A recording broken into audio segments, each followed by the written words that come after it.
Hi, I'm Paul Feiner. I'm the Greenburgh Town Supervisor, and today we have a really interesting program. If you're sort of fed up with planet Earth because you read the newspapers, watch TV, and see all the horrible things going on, there may be some room for optimism because in the future there could be humans living on the moon or Mars or on other planets. So my guest today is Dr. Meredith Beckford-Smart. She's an executive, a visionary executive, an author, and she's also an analog mission flight director. And thank you so much for being with us today. And maybe you could just start by telling us a little bit about yourself. You lived in Brooklyn, moved to Irvington, which is part of Greenburgh, and how you shaped your career and your love for science and space. Okay, so thank you for having me. And you're correct, I am a Irvington resident, but I was born and raised in Brooklyn, East New York, and then eventually East Flatbush. And my journey has really been shaped by my experience, I want to say, in my younger years as a child and in my path in school, which really encouraged me to become a trained biologist. So I'm a biologist by training, who eventually became a science teacher in New York City public schools. My first teaching experience was in Brooklyn. And that's when I had an opportunity to see how learning science is so important to help us understand our everyday daily lives, but also to be an informed citizen. And so that really encouraged me to start venturing into how can we make science learning exciting, engaging, and accessible. So when you're talking about the analog mission control, could you explain to people who may have no idea what that is, what that's about? Yes, so that was interesting. I've never heard of an analog mission before as well. And so the best way for me to explain that is let's think of a digital clock and an analog clock. So an analog clock is probably the basic form of space exploration. This is an exploration that happens here on planet Earth, but it gives us an opportunity to do research in terms of preparing to now venture out into space. So is this sort of like a video game, or is it more than that? It's more than that. It's really the training ground for astronauts. So like how does it work? How does it work? So we'll have a habitat and we'll decide, is this a lunar habitat? Which lunar is the moon habitat? Is this a Martian habitat? Are we simulating Mars? Or is it a hydro-aquanautic habitat? Because there are habitats that are strictly underwater. So this is so are the people who are participating, are they participating digitally or at a location? So we are in person. So the mission that I was the mission flight director for, we participated in Kenya. Oh, okay. Yeah, I've read about all these. So they have it, I think, in like Arizona, and Yes. so that's so interesting. So actually the first one I heard about several years ago, and I think many people know about this one, is called the Biosphere, and it is in Arizona. And when that one launched, I think they had a few scientists, maybe about, I'm not too sure, but it couldn't be more than about 7 scientists in an enclosed biosphere for around 2 weeks. And so, as somebody who is involved as a director, did you have to stay in the complex? No. So I was on the area. So we were in the Chabi Desert in Kenya, which is at the north part of Kenya, which is close to the border of Ethiopia.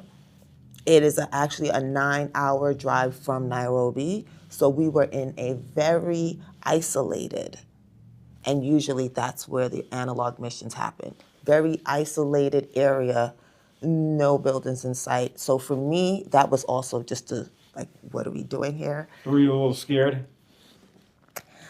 I was like, what did I sign up for? To be honest, because I've never been in that type of environment, and it was a desert and it was dry. And how many astronauts participated? So we had 7 astronauts participate, and they were all, well, let's say 6 of them were Kenyan, and the mission commander, she was from Uganda. This was her second analog mission. And is this sponsored by NASA or by the private sector? So that's the interesting part. This wasn't sponsored by NASA. So these were, I want to say, the private enterprises. Different organizations, research institutions came together and formed their own habitat. So the habitat that we had in Kenya, it was the individuals, myself, and the visionary who came together to establish this habitat under the organization called the Futures Forum. Oh, wow. Is that funded by anyone people who are watching this would know? No, I want to say 100% the visionary of the organization, she self-funded it.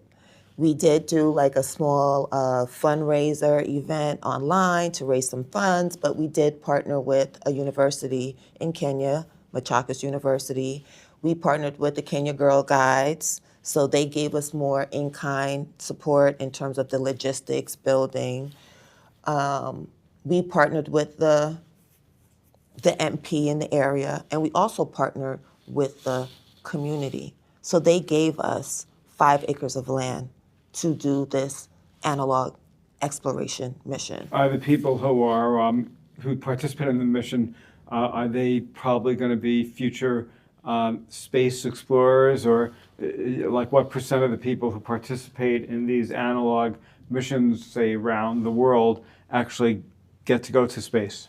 So I will say for the group that we had, this was more of an exposure because they were college students. They were students from Machakos University, but for the other habitats, many of them are aspiring to participate in the space industry, either to be an astronaut or to be a flight director like myself, or to establish their own habitat to do research. Yeah. So I wonder, they're living in the same conditions that somebody would live if they actually went to the moon or Mars.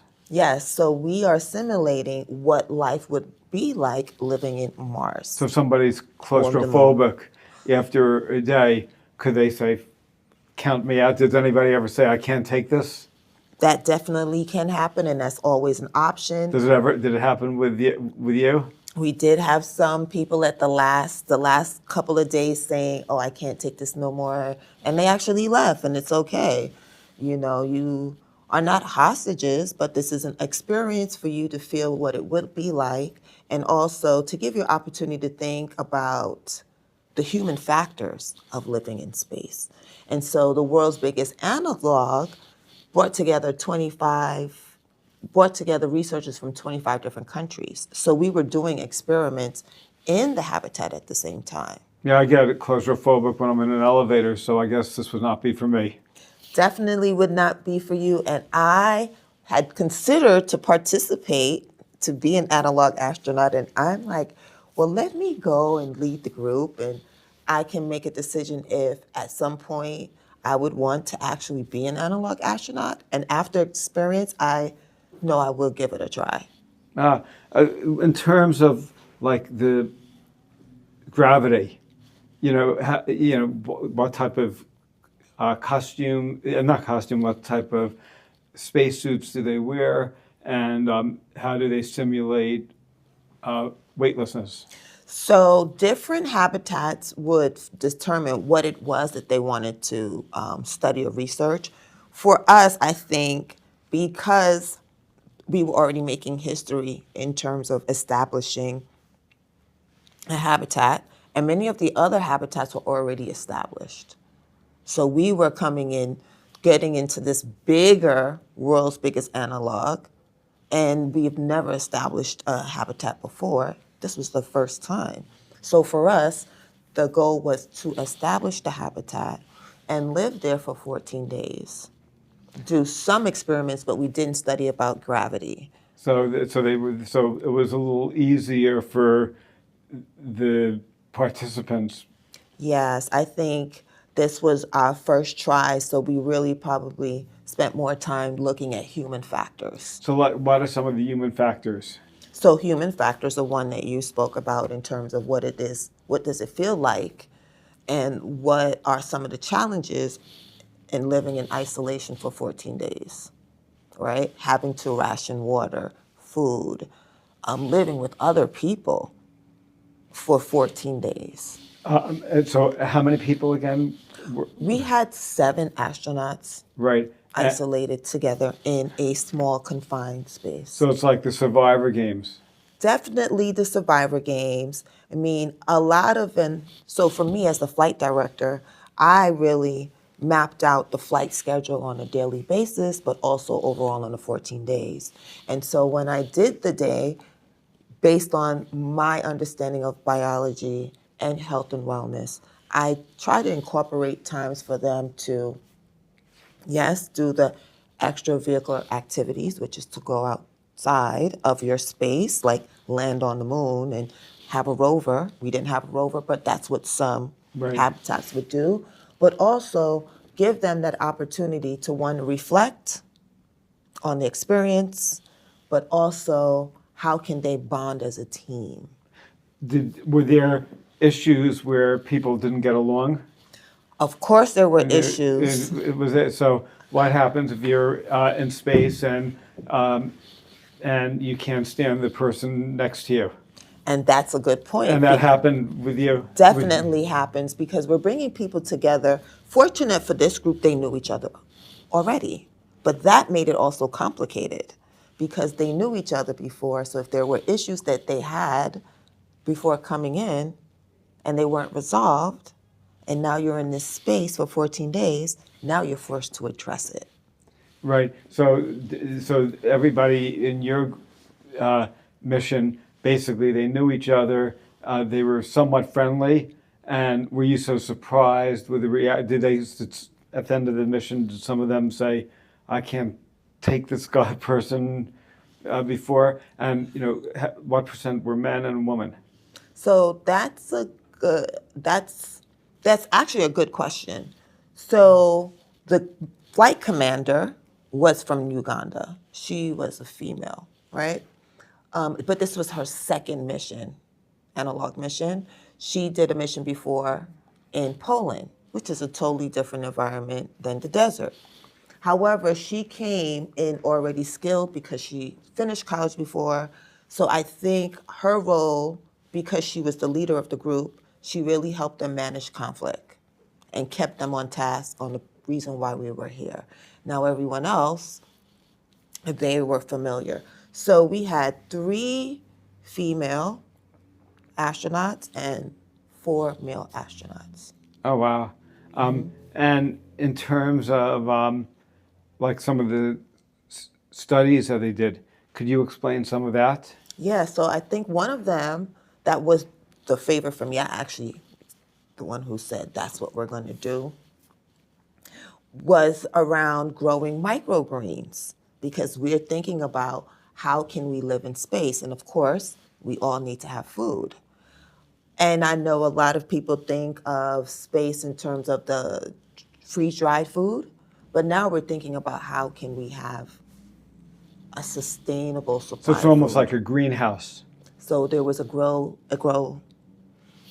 cabinet is what they called it, but it was like a greenhouse. It had lights, but they had a particular substrate that they were using to grow the greens.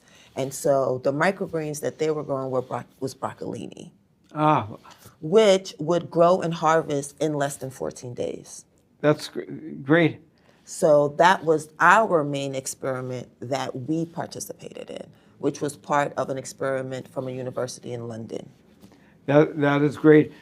So do you think it's doable that people will be actually living on the moon or in Mars, and how soon do you think that would be? That's a really good question. So definitely we would be living on Mars before we are living in Moon. You'd be living on Mars before I the mean, moon? we'd be living on the moon Right. before we would be living on Right. Mars, right? Now, here's how I want to say this. The question is probably not if we're going to be living on the moon, when. And I think the mission that will be happening next week, if it's not pushed back on April 1st, the Artemis mission, is really getting us closer to that. Because the goal of that mission was to actually step foot again on the moon 53 years later. But to now think about what would it be like to now live on the moon was what that mission was. But now they're just going to orbit it. But I think it's really more the question of when, not if. So it's going to be more like an international space station initially. Well, we have, I think it's more like a race to the moon because we are commercializing the space travel now. So there's so many people in that wanting to get there quickly. So would it be like the International Space? It could be. So you think it could be within the next 10 years? Oh boy, probably. So if somebody offered you a 10-day stay in the moon, would you take it? I always tell people I really want to go to the International Space Station before I go to the moon. So my goal is not really to go to the moon. My goal is really to see if I can be part of the International Space Station because I'm looking at it in terms of global impact and really talking about the policies and laws that we're going to create in regards to how do we settle space or how do we settle the moon. And so I see that being that base where I would want to be. But of course, if I got that option before that, I probably would consider it. Oh, that's interesting. You're also the author of Ali's Big Dream, A Journey to the Stars. Could you tell us a little bit about that? Yes, so that's interesting because I actually wrote that book before the opportunity to do the analog mission came. So everything was just in alignment. And so for me, I really wrote that book as an introduction to a series of books that I will be publishing to really use storytelling as a vehicle to inspire young people to explore space science, engineering, and STEM. What school did you go to? So, which grade? Elementary, No, middle school, high school? After After? college and Okay, post- so I really want to say I went to a high school in Maspeth called Martin Luther High School, which is a private high school, which really set me on the path of really pursuing biology. I had a wonderful biology teacher. His name was Mr. Sankat. I went to Long Island University in Brooklyn to get my bachelor's in biology. And then when I went on to become a teacher, I took on a challenge to write a STEM and math curriculum. Probably wasn't supposed to do it, and STEM wasn't a thing at the time. And I took the challenge. The principal asked me to do it. A few weeks later, she says, hey, we have this opportunity, and the opportunity is to go to NYU. And I was already taking classes at NYU, so I went to NYU. I have my master's of arts in teaching and learning, Bio 7 to 12. But then when I started teaching, I was like, wow, there's so much room for impact. Right. And I really want to bring about the love of learning. And so I was at a crossroads. Do I get a doctorate in biology or do I get a doctorate in science education? So I went to Columbia. I actually interviewed the professor, and he told me I would be a great candidate, and I applied. And so I have my doctorate of philosophy in science education from Columbia University. Wow. And that's actually 20 years ago. So this is the 20th year anniversary for me. Oh, wow. And I guess there's always more learning that you could do. Exactly. Every day is a learning opportunity and experience for me. And just that the mission in the fall was even more of a learning opportunity. You know, it's for me. interesting because, I look at social media and Facebook and I see all these pictures of space and Mars, and then there's always like a little dot. And now it's confusing because I'm not sure if it's AI or if it's real. So is that sort of a problem now when you're reading about Mars or the moon? I believed everything. I said, oh gosh, there's a tunnel here. Mm-hmm. And then somebody said, maybe it's artificial intelligence, right? Yeah. AI. Do you get any of these posts where they show illustrations of or videos of Mars, and then there'll be like a little something that looks like a tunnel, or there'll be something that looks like somebody. At one point, there was an ancient civilization. Well, I don't get a lot of those. I think for me, once I started to say, this is where I want to spend my focus right now, I really started engaging into that space community. And so I am a member of the National Space Society.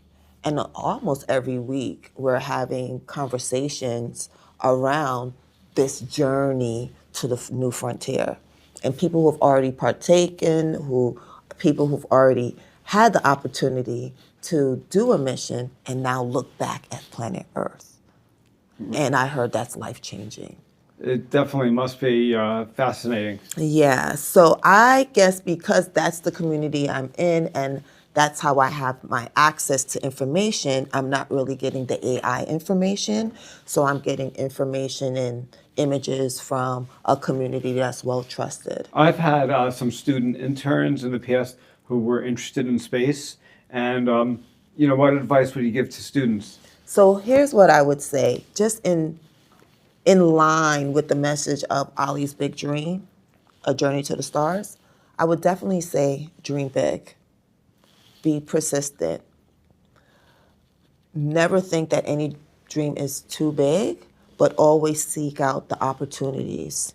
That means, and resources. So that can be teachers, that can be programs, going to your libraries, joining different organizations. There are so many organizations out there that's supporting young people who are interested in the space field. We are lucky to have Google, which also interacts with AI. So just go and research and dream big and be persistent. And what does it mean for someone from our local community to be so involved in space? And are there other people like in Greenburgh or Irvington like you? I know there's people because they may not be as successful, but I know there's people because I've had like student interns and young people who tell me that they're interested in the field. So I will say that there's definitely room for us to continue to engage. And because we're living in such a global economy, there's ways for us to always communicate now because we have technology. So there were times where I was talking to people in Vienna, right here in Greenburgh. And so I will say as a young person that just get yourself out there. And that space community is very open to having young people. So find out what those organizations are and societies are. Be a part of it, stay active, and that will help you in terms of your growth in the journey. Right, and do you speak at schools? Most definitely. Right now, part of the Explore with Ollie series, and I have an education company called Explore with Ollie, which the book is published under. I actually go to schools as an author, do a read aloud, and then I have activities that align with that, and then I also do keynote speaks. People are always asking me to come out and to engage, but for me, my number one thing is really to inspire young people through storytelling. Right, Do you think that there's life in space? Oh boy. You know, I always have to keep myself very humble. And I cannot believe, because we are in just one galaxy, that Right. there aren't other galaxies out there. Now, when we talk about life, the question is, what does life look like in those galaxies? So I don't know if they're with You a head, can't a tell arm, a us, leg, right? But I don't know that answer. But it's always a possibility that that could be. Or there could be a little micro. Like amoeba Yeah. or protozoa, definitely. Right. So I think that's really interesting. Is there any? We only have about a minute left, and is there anything that I didn't ask that you think would be of interest to our listeners? I think you covered everything. I will say, because we know next week there will be a historical mission, that we should all try to get some information about this mission that's happening next week on April 1st, and to stay tuned. Great. Well, thank you very much for being a guest, and I'll see you on the moon one day. Of course. That's right. Maybe we'll travel together. That's right. We could have dinner at our favorite restaurant on the moon. But I think that is really great, and this was such an interesting presentation. I'm really I'm fascinated by space, and I try reading a lot about it. But you really made it very interesting. Thank you for having me, and I'm glad that I was able to share my experience with Thank you. space with the community. Thanks, I'm Paul Feiner, and I'll speak to everybody soon.